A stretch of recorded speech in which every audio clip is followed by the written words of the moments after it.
Hoje nós vamos falar um pouco sobre a porta UART, que é a porta serial mais tradicional nos microcontroladores.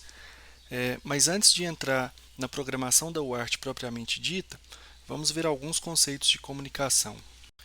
Primeiramente, vamos classificar a comunicação digital com relação à direção dos fluxos de dados. Nós temos três possibilidades, tá? No modo simplex, nós temos comunicação unidirecional. Existe um transmissor e um receptor, e esses papéis são fixos, tá? Não tem como o elemento A ser receptor num dado momento. Já no modo half duplex, nós temos comunicação bidirecional. Ambos podem enviar ou receber, mas não ao mesmo tempo. Provavelmente porque existe apenas uma via disponível para trafegar dados, então tem que haver um controle de quem escreve primeiro, né? E finalmente, né, na configuração full duplex, nós temos uma comunicação bidirecional simultânea. É o caso, por exemplo, da porta serial SPI, que nós vamos abordar nas próximas aulas. Via de regra, a porta UART é do tipo half duplex. Vamos ver agora a diferença entre transmissão paralela e transmissão serial.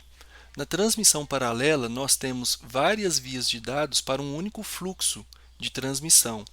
Além disso, nós podemos ter vias de controle. Nesse exemplo aqui, é uma porta paralela que tem uma via de controle chip select, uma via para leitura e uma via para escrita. Mas essas vias de controle são opcionais. Quando nós ligamos, por exemplo, um display de 7 segmentos a 8 portas GPIO, nós podemos falar que a comunicação com o display é paralela. Já na transmissão serial, nós temos uma via de dado por fluxo. Então, no caso da UART, que é half duplex, nós temos uma via para recepção e uma via para transmissão. Tá? Então, as informações a serem transmitidas são multiplexadas no tempo.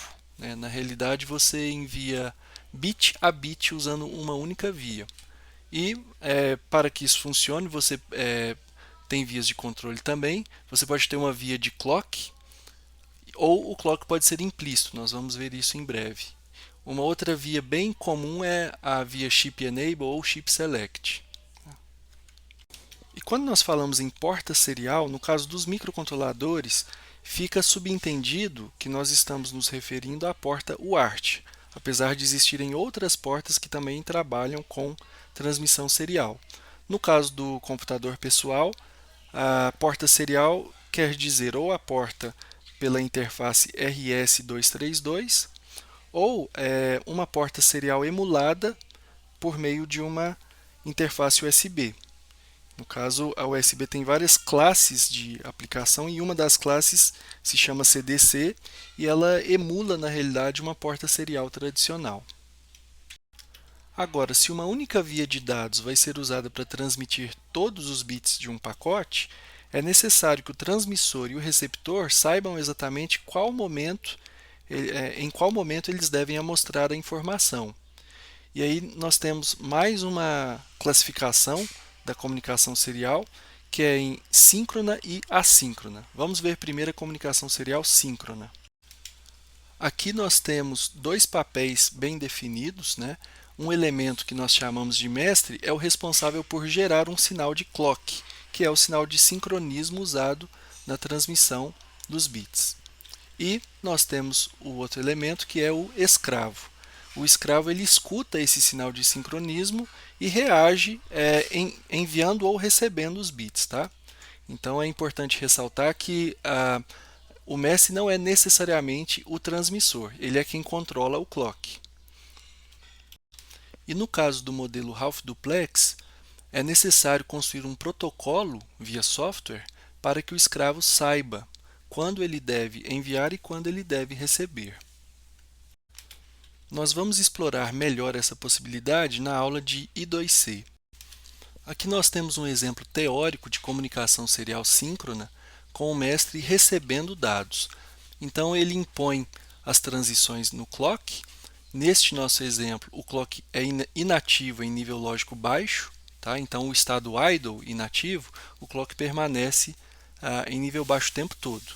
Quando a transmissão vai ser iniciada, o mestre impõe uma borda de subida no clock, o escravo reage a essa borda de subida, preparando na via de dados o bit a ser transmitido. Pode ser o mais significativo ou menos significativo, depende do protocolo. E na próxima borda de descida, a informação tem que estar estável para que o mestre possa coletar. É comum usar o bit como unidade de tempo nesses casos de transmissão serial. Essa aqui seria a faixa, né, de tempo, o intervalo correspondente a 1 bit. Então, nós podemos falar meio bit, 1 bit e meio. Né? Nesse caso, assim que nós temos a borda de subida do clock, quem vai enviar a informação tem um prazo máximo de meio bit para deixar o sinal estável na via de dados. Então, se o mecanismo de hardware usado na transmissão serial for um registrador de deslocamento, nesse nosso exemplo ele seria sensível às bordas de subida. Prepara-se a informação na borda de subida e coleta a informação na borda de descida. Já aqui nós temos o caso do mestre enviando dados. Ele controla tanto a via de clock como a via de dados. Já na comunicação assíncrona, que é o caso da UART, nós temos também uma variação que é a USART, mas UART significa receptor-transmissor assíncrono universal. Na comunicação assíncrona não existe uma via de clock. E aí, nesse caso, a velocidade de transmissão ou ela é pré-configurada nos nós envolvidos, ou então aplica-se um algoritmo para detecção da taxa de transmissão. E nesse caso, é necessário demarcar o início e o fim da transmissão pelas próprias vias que serão usadas para a transmissão dos dados, né, as condições start e stop. No caso da UART, o padrão é a via de transmissão TX ficar em nível alto, indicando a condição idle, e então uma borda de descida indica a condição start. E o sinal deve permanecer em nível lógico baixo pelo tempo de 1 bit. Lembra que nós usamos bit como unidade de tempo. E a partir do momento que a condição start é detectada, nós temos meio bit para deixar a informação estável e mais meio bit para esperar. Então, a ideia é que a leitura aconteça sempre no meio e não no início ou no final das transições. Aqui nós temos um exemplo de pacote a ser enviado, 10010100. No final do último bit, existe uma borda de subida e mais o tempo de meio bit para indicar a condição stop e mais meio bit para chegar no idle. E no caso da condição stop, existem algumas variações. Nós podemos usar 1 bit e meio ou 2 bits como o tempo da condição stop. Aumentar o número de stop bits é útil nos casos onde nós temos uma alta taxa de transmissão e nós queremos deixar um tempo a mais para que o receptor possa processar o byte recebido. E no caso específico da UART, a porta não é necessariamente orientada a bytes. Nós podemos enviar de 5 a 8 bits de dados. E além dos bits de dados, os pacotes podem conter um bit adicional usado para fins de verificação de integridade, que é o bit de paridade. Nesse caso, pode-se trabalhar com duas opções, paridade par e paridade ímpar. Vamos ver um exemplo considerando um pacote de 8 bits. Esse nono bit, D8, é calculado para que o pacote como um todo tenha um número par de uns. Isso é feito, no caso da paridade par, né, usando a operação XOR entre os bits de dados. E no outro caso, nós queremos uma quantidade total de uns no pacote ímpar. Então, basta inverter o resultado. E como que esse bit de paridade pode ser usado para detectar algumas falhas de transmissão? O mecanismo é o seguinte, ele é calculado pelo transmissor usando os bits de dados e adicionado ao final do pacote. Ele também é calculado pelo receptor, usando também os bits de dados, e é comparado com o bit de paridade recebido. Nós temos o calculado e o recebido. E quando há discrepância no estado desses dois bits, o bit de paridade calculado e o recebido, nós detectamos falha, mas não são todas as falhas que são percebidas por esse mecanismo. Vamos inicialmente ver um exemplo onde o receptor consegue detectar a falha e essa falha é resultante de um bit corrompido. Vamos trabalhar com paridade ímpar, então para esse byte de dados, né, 01101001, aqui nós temos um número par de uns, então o nono bit vale 1 para que o total seja ímpar. Essa é a paridade ímpar. Então o pacote foi enviado desta forma. Mas, devido a um erro na transmissão, ele foi recebido desta forma. Este bit que deveria valer 1 chegou valendo 0. Tá? Então, o que vai acontecer? Esse pacote que foi recebido vai ser analisado, né? As vias de dados serão usadas para calcular novamente o bit de paridade, tem que ser paridade ímpar também para dar certo, né? E aí o bit de paridade calculado deu 0, porque aqui nós temos 1, 2, 3. 3 bits iguais a 1. Então, se já é ímpar, o bit de paridade ímpar vai valer 0. E como eles foram diferentes, o receptor foi capaz de descobrir que esse pacote veio com defeito. Ele não sabe que o defeito está nesse bit, ele não sabe quais bits estão envolvidos, mas ele sabe que está errado. Então, você pode usar algum protocolo por software para, por exemplo, solicitar novamente esse byte. E agora nós vamos ver um exemplo onde esse mecanismo de verificação de integridade por meio de bit de paridade não é suficiente para detectar um erro de transmissão.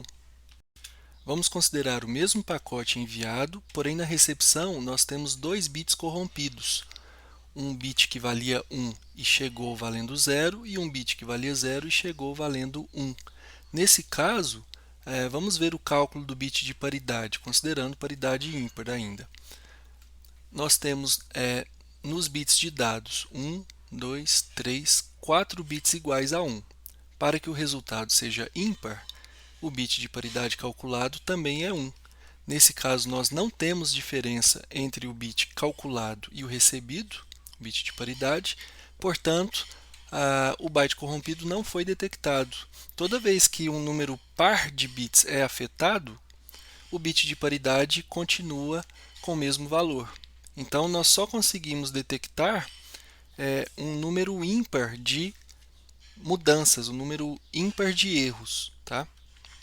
Mesmo se fosse paridade par, tá? Se fosse paridade par, aqui nós teríamos 0, 0, 0. Toda vez que um número par de bits é afetado, esse mecanismo não consegue resolver.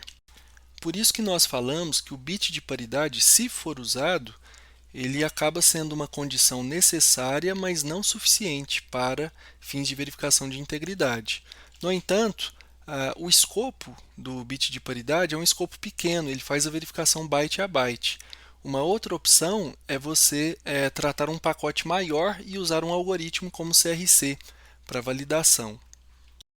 É possível, inclusive, combinar os dois mecanismos usando a paridade para uma verificação mais rápida e uma ação mais imediata, uma reação, né, ao detectar bytes inválidos, e usando o CRC como um mecanismo mais preciso na detecção de erros, mais à prova de falhas. E, finalmente, é interessante ressaltar que, dependendo da aplicação, a perda de um pacote não é crítica, então ele pode simplesmente ser ignorado, um pacote inválido. Por exemplo, numa aplicação de videoconferência, a perda de um frame, um quadro de imagem, não é crítica para a comunicação. Então, às vezes, o esforço necessário para recuperar a qualquer custo um frame perdido acaba até piorando, comprometendo, né, a qualidade da transmissão. Nós temos diferentes especificações para os níveis de tensão associados aos níveis lógicos, considerando as distintas interfaces de comunicação serial. Quando nós falamos em UART, fica subentendido o padrão TTL ou o padrão CMOS. O padrão TTL, por exemplo, interpreta como nível lógico 0 uma tensão entre 0 e 0,8 volts, e nível lógico alto uma tensão entre 2 volts e VDD, sendo o VDD normalmente igual a 5 volts, limitado a 5,5 volts. Agora, no caso das interfaces RS-232 e RS-485, os níveis de tensão são completamente diferentes. Na RS-232, que era muito usada em computadores pessoais no passado e ainda é bastante usada na indústria, o nível lógico baixo é definido por uma tensão positiva entre 3 e 15 volts e o nível lógico alto, uma tensão negativa entre -15 e -3 volts. Já no caso da interface RS485 e também o caso da porta USB, tá? Nós temos uma tensão diferencial. Tudo bem que toda tensão já é uma diferença de potencial, mas no caso dessas portas, USB e RS485, nós enviamos uma via com terra e duas vias cuja diferença de tensão vai determinar o nível lógico. No caso da RS485, o nível lógico baixo é obtido quando há uma diferença positiva e de pelo menos 200 mV entre as vias A e B. E o nível lógico 1, quando a diferença entre essas tensões é menor que menos 200 mV. No geral, as interfaces que operam com tensão diferencial possuem uma maior imunidade a ruídos. Aqui nós temos um exemplo ilustrativo, né? As vias V+ e V-, a tensão diferencial, ó, aqui nós temos um nível lógico, aqui é outro nível lógico, e o ruído ele afeta igualmente as duas vias. Então nós somamos esse sinal de ruído a essas duas tensões e obtemos essas novas curvas, tá? E como a interface RS485, né, considera a diferença de tensões, mesmo com o ruído afetando as duas vias, tá, as diferenças permanecem iguais às diferenças originais. Então, você consegue enviar o dado, tá, sem que esse ruído afete, né, a transmissão. Essa que é a ideia básica da resistência a ruídos propiciada pela tensão diferencial. Existem circuitos integrados especializados na conversão entre o ART e essas outras interfaces. O MAX232, por exemplo, permite a comunicação entre um dispositivo UART com um dispositivo com uma porta RS232. Nós temos o CI, né, comercializado, e também temos um módulo pronto para facilitar as ligações com as placas de desenvolvimento. Da mesma forma, nós temos elementos para a conversão de sinais UART em sinais RS485, lembrando que a RS485 ela é baseada em barramento, então ela precisa de um resistor terminal no final do barramento. E como um último exemplo de conversor UART, nós temos o PL2303, que contém um controlador USB e ele promove a conversão entre o UART e USB-CDC. A USB-CDC é uma classe USB que emula uma porta serial. Então, os sistemas operacionais tratam esse canal como uma porta serial convencional. E na realidade, muitos microcontroladores não possuem uma porta USB propriamente dita. O que acontece nas placas de desenvolvimento, por exemplo no Arduino, né, é um mapeamento de uma porta serial do tipo UART para uma saída USB-CDC, usando circuitos integrados como o PL2303. E com isso nós encerramos a parte mais teórica da comunicação UART, e na aula que vem nós vamos ver a porta UART no ESP32 usando as funções nativas da plataforma Arduino.